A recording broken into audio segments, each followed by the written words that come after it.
We'll guide you through how to convert text to PDF in Android phone. Now you can see this is my text.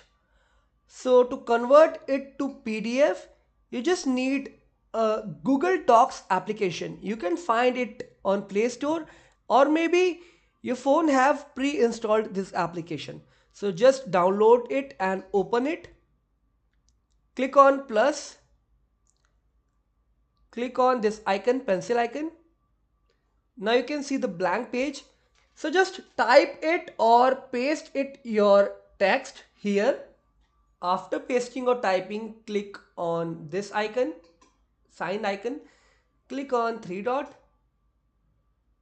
share and export, click here, just click on save as,